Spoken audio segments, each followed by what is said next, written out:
एक 5,000 करोड़ की शादी हुई, उसमें आप भी गए शंकराचार्य जी, और मीडिया के ऊपर ये बहुत सारे प्रश्न आए कि हिंदू धर्म का जो सर्वश्रेष्ठ पद पे बैठे हुए जो शंकराचार्य हैं वो क्यों एक बड़े आदमी के न्योते पे गए। जहाँ तक अंबानी जी के विवाह में जाने का प्रश्न है, हमको जब कोई बुलाता है तो हम ये नहीं देखते कि ये कितने पैसे का मालिक है, किस गाड़ी में आया है, नहीं देखते। उसके भाव देखते हैं और भाव देख करके जाते हैं। आपको नहीं पता है, हम पूछना चाहते हैं आप मीडिया लोगों से कि जब हम किसी गरीब के घर में जाते हैं, आपके मीडिया वाले कैमरे वहाँ क्यों नहीं होते हैं? बताओ हमको।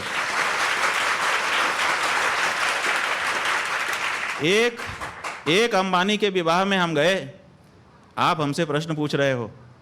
1,000 गरीबों के घर में हम जा चुके हैं अभी तक। हमारे तो लाखों लोग हैं, अगर कहोगे हम एक जगह से खड़ा कर देंगे। 1 लाख से कम लोग निकल जाएं अगर हमारे स्वयं के, जिनके घर में बिस्तर नहीं था बैठने के लिए, चबूतरे पर बैठे हुए हैं, हम जाते हैं और उसी खुशी से जाते हैं जिस खुशी से हम उनके यहाँ गए, और उसी हृदय से आशीर्वाद देते हैं। विवेक जी असल में मीडिया वाले नहीं हैं, लेकिन गुरुदेव ने मीडिया के ऊपर ये आरोप लगाया है, तो एक निवेदन मैं ये करता हूं गुरुदेव कि हमको अगर कभी ये पता चलेगा कि आप किसी गरीब की कुटिया में जाने वाले हैं, अगर हमको सूचना मिल जाएगी तो हमारे कैमरे निश्चित रूप से वहां पहुंचेंगे कि एक शंकराचार्य किसी गरीब की कुटिया में पहुंच रहे हैं। हमारे लिए ये बहुत बड़ी खबर निश्चित रूप से होगी और हम उसको दिखाएंगे। लेकिन अगर आपको कभी ऐसा अनुभव हुआ है तो निश्चित रूप से आपको कहने के लिए अपनी तरफ से आप कह ही सकते हैं, लेकिन हमको कैमरा नहीं चाहिए कहीं पर। लेकिन स्वामी जी, जब भगवान की प्राण प्रतिष्ठा हुई भगवान राम की, उस दिन न जाने हिंदुस्तान में कितने सारे लोग अश्रुपूरित थे, भाव विवल थे, उसमें संत समाज भी था। आपको नहीं लगता कि जो थोड़ी बहुत कमी रह गई होगी वो अश्रु अपने आप वो धो रहे थे उस दिन, क्योंकि ये 500 सालों का इंतजार था?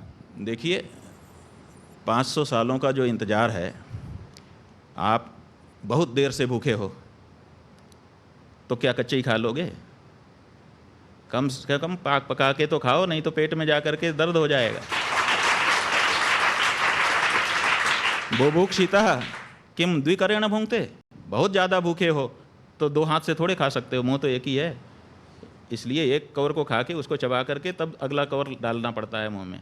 तो कितनी भी जल्दबाजी हो, कितना भी त्वरा हो, लेकिन एक नियम है, उसको तो पालन करना ही चाहिए। देखिए, वहाँ पे भगवान विराजमान हो गए, उसके आंसू थे वो, बड़े मंदिर छोटे मंदिर के आंसू नहीं थे।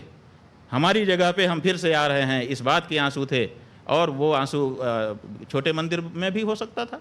क्यों नहीं आपने कर दिया? आप बड़े मंदिर की बात करते हैं, फिर बड़े मंदिर से छोटा मंदिर को ही अपना लेते हैं, और अंत में उस मंदिर को भी पूरा नहीं बना पाते हैं अपने अनुसार।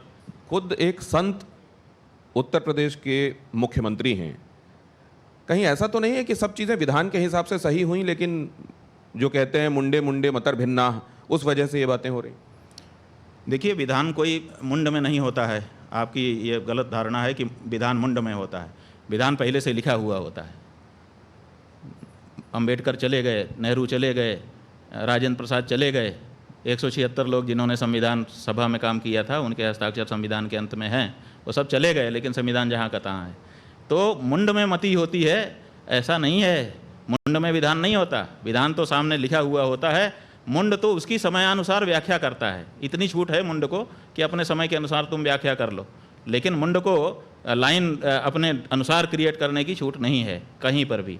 तो धर्मशास्त्र पहले से लिखा हुआ है, उस धर्मशास्त्र की पंक्ति को निकालिए, उसके ऊपर चर्चा करिए, उसमें मुंड काम आएगा। आप व्याख्या करिए, कुछ क्या दिक्कत है? आप व्याख्या करेंगे, हम मानेंगे। लेकिन व्याख्या करने के लिए कौन आया? किसने पंक्ति बताई कि हाँ यहाँ ये पंक्ति है?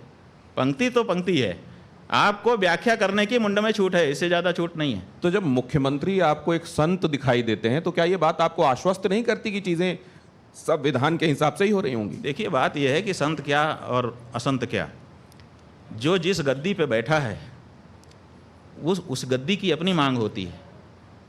जो जहाँ पर बैठा है, वो मुख्यमंत्री हैं इस समय। आप लोग उनको संत भी कहते हैं, हमको अच्छा नहीं लगता है। वो महंत और राजनेता दोनों एक साथ कोई नहीं हो सकता, न्याय नहीं कर पाएगा, इसलिए क्योंकि संत की जो गद्दी है उसकी अलग बात है, और जो राजनेता की गद्दी है, मुख्यमंत्री की गद्दी है, उसकी एक अलग बात है, उसकी अपनी मांग है। देखिए हम हिंदू हैं, हम हिंदू धर्म के अनुसार रहेंगे, हमको छूट है, लेकिन हम जब राजा बन जाएंगे तब हम सबके बाप हो जाएंगे, सबके पिता, पालक, सबके प्रति हमारे समान भाव होंगे, तब हिंदू मुस्लिम हमको नहीं दिखेगा। तो दोनों की अपनी प्रकृति है, तो आप विरुद्ध प्रकृति की दो गद्दियों पर एक साथ कैसे बैठ सकते हो? आप या तो मुख्यमंत्री रहोगे या तो महंत रहोगे। तो आप तो मुख्यमंत्री की शपथ ले चुके हैं, मुख्यमंत्री हैं, तो मुख्यमंत्री को मुख्यमंत्री कहिए। जब वो मुख्यमंत्री पद से हट करके गद्दी पे जाएंगे तब हमको उनको गद्दी वाला मानेंगे, तब उनके साथ संत का व्यवहार करेंगे। तो स्वामी जी, क्या शास्त्रों में और संविधान में विरोधाभास है, मतैक्य नहीं है, और इसलिए तो ये विरोधाभास तो फिर हमेशा रहेगा? क्या विरोधाभास है?